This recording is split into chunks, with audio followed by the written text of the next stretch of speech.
On this board, we're talking about the 7 types of income streams. This is very important because if you understand this material, you will understand how to achieve financial freedom. Because achieving financial freedom is simply building up your streams of passive income so that your passive income exceeds your cost of living. That's all that it is. When your passive income exceeds your cost of living, you have achieved financial freedom. So let's jump right in. And please take notes because note takers are money makers. All right. I hope that didn't sound too cheesy. All right. So let's jump right in. So now on this board, I have income blueprint. All right. The 7 types of income streams. Let's go through each one by one. And if you have any questions, feel free to ask any questions, okay? Now, W-2 income. This is income from work that you do as an employee, right? This type of income is active income. That means you're trading your time for money, all right? And also, this type of income is the most heavily taxed, right? Out of all the types of income, W-2 income is taxed the most. Okay. Now, business income. This is income from operating a business. All right. The advantage regarding this type of income is that the IRS allows business owners to take a wide range of tax deductions. The tax code is designed to benefit business owners and investors. Always remember that.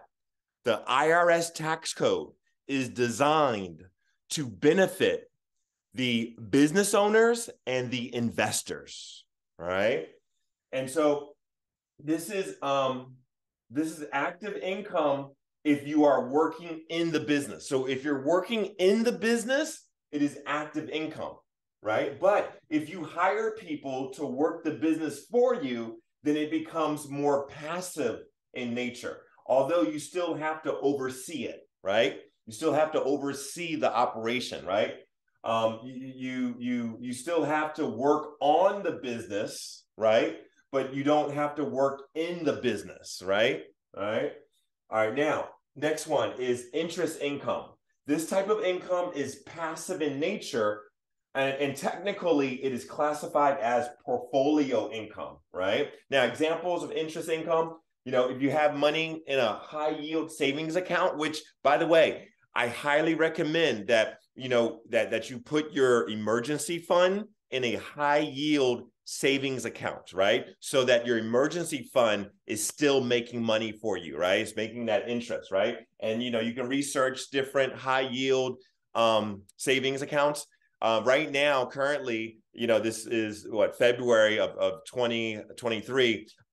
There are high yield savings accounts out there that pay over 3% APR, right? 3% APR, all right? So you can find them, definitely make sure that you have your money in a high yield savings account, right? You have your emergency money in there, all right? Also, private money lending, right? That's where, you are lending money on private money deals, right? So it's a more advanced type of lending, and you can make up to at least 15% interest APR, right? On private money lending deals. So anyway, that's interest income. Next one, dividend income. This is income from distributions to shareholders, right? This type of income is passive in nature as well. A great example is a stock index mutual fund. A stock index mutual fund is a great example of dividend income, where you're getting dividend income. Next one, capital gains income. Capital gains is income from the increase in the value of assets, such as mutual funds, real estate, etc. This type of income is passive in nature as well, right? Next one, rental income. Rental income is income from the rental of assets, such as real estate, cars, equipment, etc., right? It can be either active or passive in nature, depending on your level of involvement, right? And then the last one is royalty income. This is income from selling the rights to use an asset, such as intellectual property.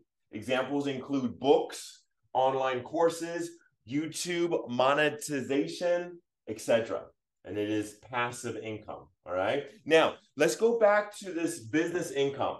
Sometimes I get questions from people about, how to start a business. Let me go over that, just a real general overview of that, right? I have a separate class on just that. But for the sake of this class, I'm just going to touch upon an overview of how to start a business. Number one, you choose a business structure, right? Do you want to be a DBA, a doing business as, or an LLC, or another type of structure, right? But you choose a business structure based on your specific circumstance, right? You choose a business structure, then you choose a name for your business, then you register your business, right? It's registered on the state level, right? And then you get an EIN number. You get the EIN number from the IRS, right? You can easily get one. It's free. You get an EIN number for free from the IRS website, right? Number 5, you open up a business checking account. And number 6, get a business credit card, right? So those are just, general overview steps on how to start a business. Now, how can you fully take advantage of the wide range of tax deductions? I mentioned here is that, business income, one of the biggest advantages of business income is that you can, you have access to a lot of tax deductions, right? And so you may be wondering, how can I take full advantage of the wide range of tax deductions? Well, one thing is this: understand section 162 of the IRS code. All right, that's one of the most important sections of the IRS code for entrepreneurs and business owners, right? Is section 162, right? Because basically section 162 of the IRS code, it says that you can deduct all ordinary and necessary expenses paid or incurred during the taxable year to carry on any trade or business, right? That's huge. That's huge. So examples include, right? I'm going to just list out some examples. And, with these examples, it's either you can, take the full amount or a portion of these things, right? So like your cell phone expenses, your housing cost, right? If you're renting, a portion of your rent, right? Or if you own a home, then a portion of your mortgage interest and portion of your utilities, all that, right? So your cell phone expenses, your housing costs, your vehicle expenses, your computer expenses, advertising, subscriptions, educational programs, online courses, coaching programs, contract labor, and much more, right? There's a wide range of tax deductions that you can take. The moment that you start a business, you immediately open yourself up to being able to take tax deductions, right? And it's amazing how a lot of these things are personal expenses that now you can take a portion of them as a business tax deduction. It's amazing. Like your cell phone, right? You start a business and then now you can take a portion of your cell phone expense as a tax write-off, right? And like with your housing costs, right? You get like if you have a home office, right? Then now you can, now start taking a portion of your housing costs as a tax deduction for your business, right? Now, all this has to be done correctly, of course, and all that, right? And by the way, this is for educational purposes only. Definitely consult with a CPA, consult with my company. If you want to reach out to my company, Clay Smile Advisors, consult with us about your specific situation, right? But this video is just educational purposes, right? Now, where was I? Okay, educational programs, online courses, coaching programs, contract labor, and much more. Now, also understand the tax strategies that are allowed under various other sections of the IRS code, right? When I talk about tax strategies, what I'm talking about is that there's additional sections of the IRS code that allow you to work certain tax strategies, right? That also really benefits you as a business owner, right?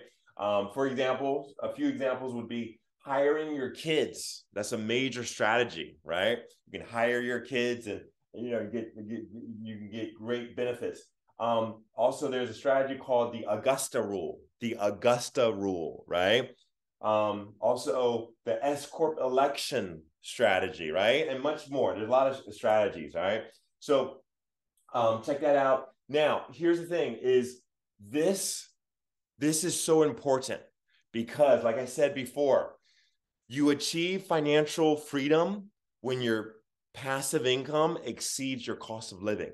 And so you want to really be aware of your streams of income. And you want to ask yourself, how can I build additional streams of income, and really be able to classify, because when you build up your passive streams of income, you're on the road to achieving financial freedom, right? Because as I said, I'll say it again, I'll say it one more time.